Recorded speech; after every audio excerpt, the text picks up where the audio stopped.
morning, everybody, and welcome to Health Talk. I am your host, and my guest speaker is Carol L. Monson. I have this is Dr. Niru Prasad, and I'm affiliated with Henry Ford St. Joe, Oakland, and Beaumont. My background is pediatrics, emergency medicine, and urgent care. I I have invited my guest speaker, who is a very accomplished writer, a physician, and she's going to share all the work that she has done in her life. So, good morning, Carol, and welcome to my show. Thank you, Dr. Prasad, for having me here today. It is a privilege. So, can you share your CP, whatever biography with our viewers? It's so long. It It's so- is, and that comes with being a professor. Right. Okay. So I have just recently retired, and I am a professor emeritus at Michigan State University. Okay. I am a family physician, and I did a general obstetrical as well as family medicine Okay. practice in the Lansing area for Oh, a number okay. of years before I went full-time with Michigan With State the- University. I have been a residency director. I have actually, prior to my medical career, been a psychotherapist, and that was why I went. You name it all. You are everybody, everybody. So anyway, how did you choose to be a physician, an osteopathic physician, and also how would you describe the difference? Because osteopathic medicine and allopathic medicine. Well, I actually was a psychotherapist. I'd always Oh, wanted okay. to be a physician, and so I went back and finished some of the courses that I needed to take while I was a psychotherapist and made application to medical schools all Oh, over the okay. country. Oh. And actually, I was invited to both allopathic and osteopathic medical schools, and because I had this mind-body Right, yeah, always remember. Mind-body thought. syndrome. Yeah. Exactly. Mind-body syndrome. I liked the philosophy of osteopathic right. medicine, which was to find health in your patients, and it also emphasized body, mind, and spirit. A more holistic approach to medicine with an emphasis on keeping your patients well and actually educating them on wellness. You know, holistic medicine is coming up and up. Mind, body, brain And syndrome. I know that, and yeah, right. Yeah. I've been practicing that actually for my such whole a- career Right, and yeah. teaching my patients how to take better care of themselves. Right. Yeah. Yeah. And I think the difference was, you know, I think allopathic medicine or MD medicine is right. We changing treat them. because of some of the osteopathic influence of Right. holism and the emphasis on body, mind, and spirit. Body, mind, and spirit. That's what, I tell my children, my grandchildren, that you concentrate on brain, mind, and, get rid of all the thoughts, clutters that you have. Just get rid of them. Start a new day. And this is what I have been teaching. This is how I have survived all this because, I did so much of practice pediatrics, urgent care, OBGYN, back at home, and occupational medicine. and I have learned a lot in my life. I tell you, Carol, I have learned a lot in my life. So you became involved and become a leader in your professional society, which is great. Yeah, Yes. which is great. So, actually, I was one of the first women that was elected to the State Family Physicians Association as president, and then I went on to be president of the Michigan Osteopathic Association, and then I sat for 12 years on the national board National of board, the yeah. profession, and also became involved with graduate medical education Yeah. in Michigan through the Hospital Association.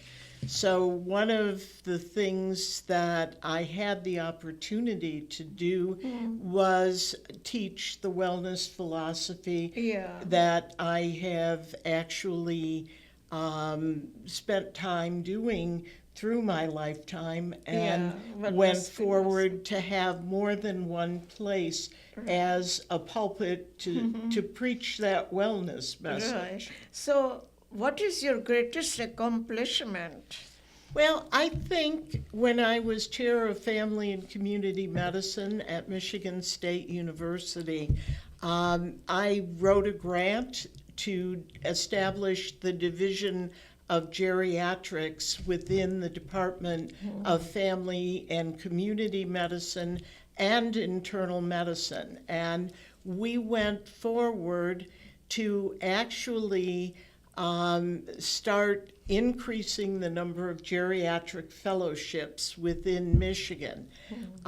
In doing that, we were able also to write a curriculum to put medicine into, or put geriatric care into all levels of the curriculum at Michigan State University in the College of Osteopathic Medicine.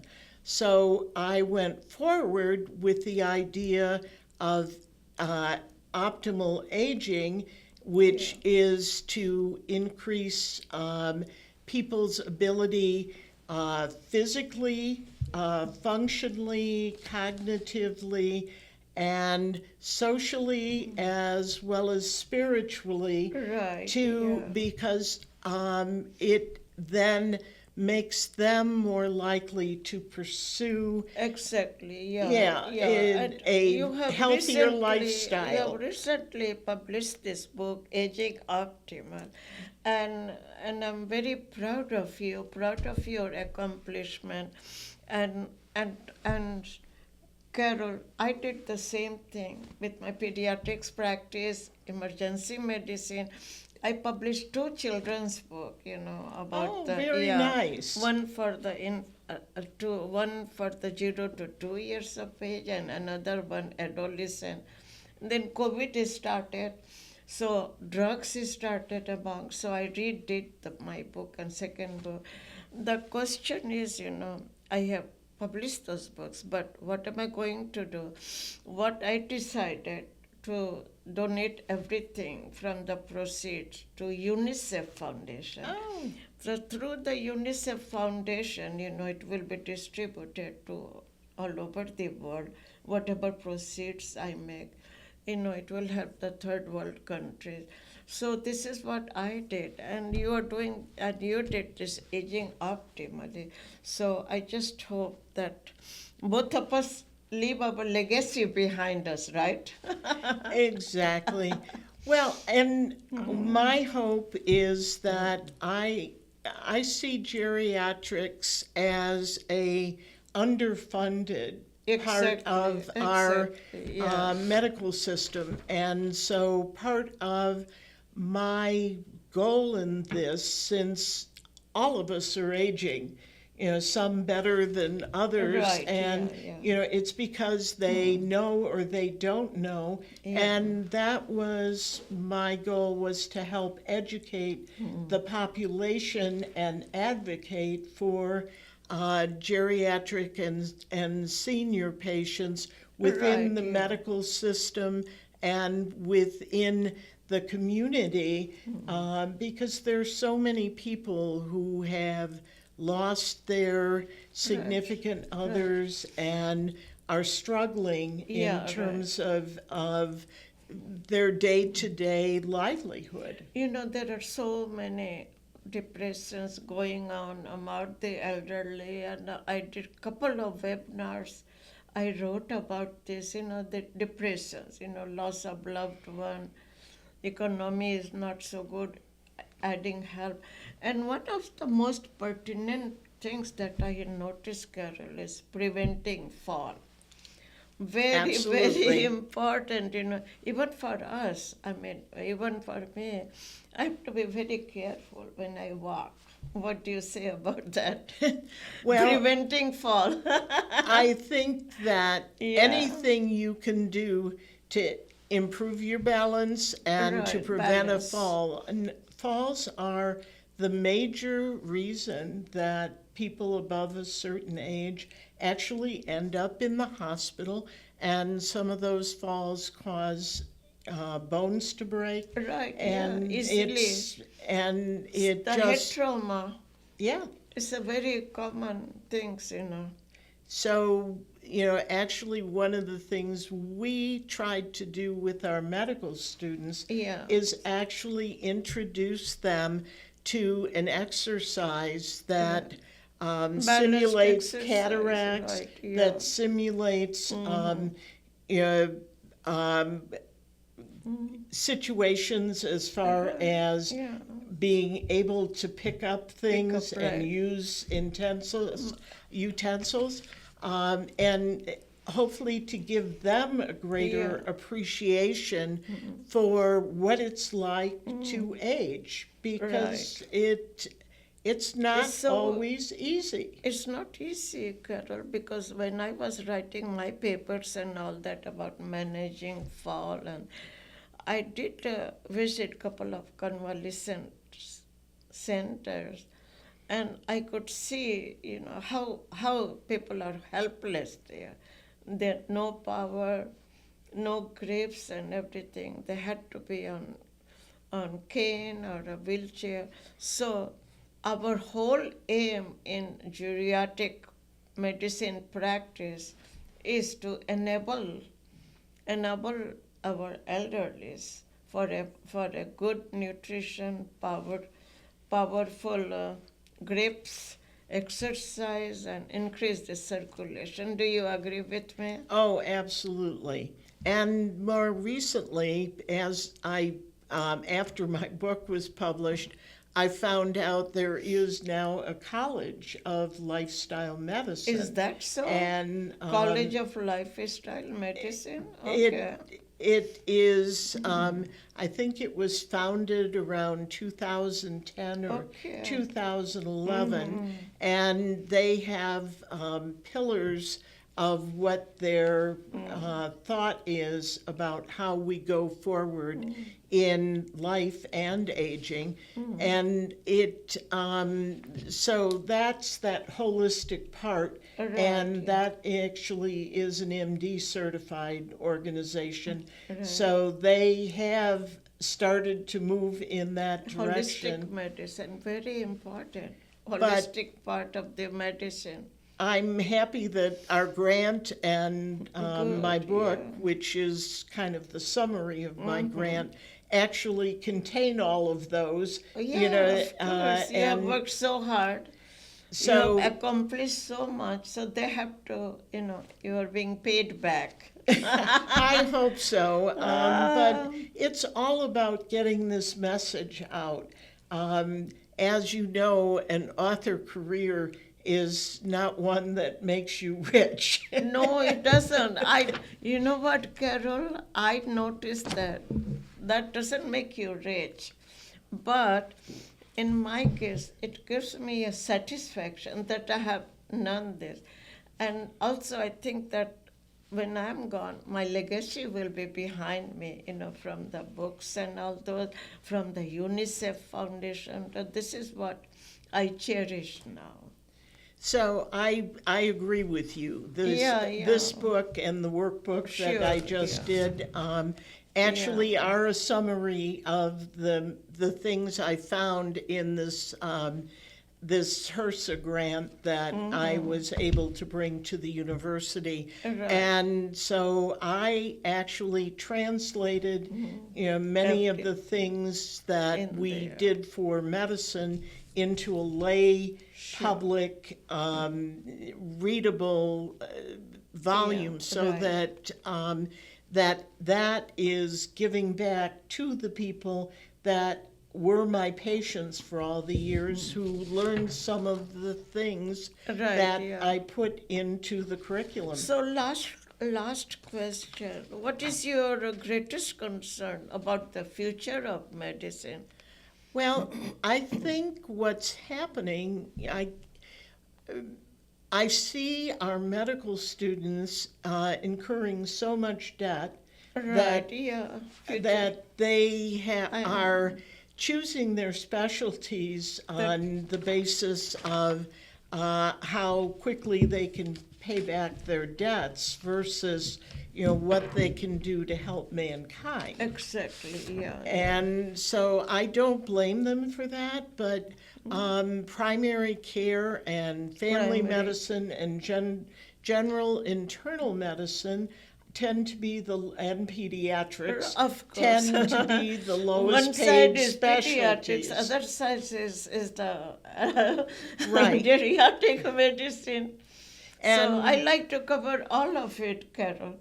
I'm not just pediatrics. I go up to the adults section, Michigan State. You must have seen so many problems with the college students and all that. And then I go to geriatrics. So this is what the life is about, right? Help others And- in whichever way we can. Right? And that is true. And to Yeah. meet the challenges, Meeting the challenges to of- adapt to the changing conditions Sure, and sure. to bounce back. That actually Yeah, is what aging optimally Aging, is yeah, about. right. So the title of the show will be Optimal Aging. So, Carol, I'd like to thank you sincerely for coming to my show. And I'd like to thank our viewers for watching me on my show with Carol Monson, who has accomplished so much in her life, including the book she wrote with the Michigan State University grant. I like to see you again whenever you have some other topics. When you get more, just give me a call. Well, I Yeah. would be happy to do that. Sure. Part of the whole piece is looking at alternative and integrative medicine and some of Exactly. the things that actually Exactly. can help people Help with their pain of body, mind, and spirit. Yes, body, mind, and spirit. That is, that is it. When I wake up in the morning, trust me, I say, what am I going to do? My brain says, you have to get up, dress up, you have to make coffee, and this and that, and then it goes to the body and becomes active. I believe you have the same thing, right? Yes, indeed. If my serum caffeine level is Caffeine not level, I high know. enough, I I don't know, seem to get into the day quite as easily. Yeah. So I like to thank you again. Like to thank you, our viewers, for watching me. And I want everybody to have a very pleasant spring and summer. And hopefully we will meet again, Carol. That Thank would be you. lovely. Thank Thank you so you. much, Dr. Prasad.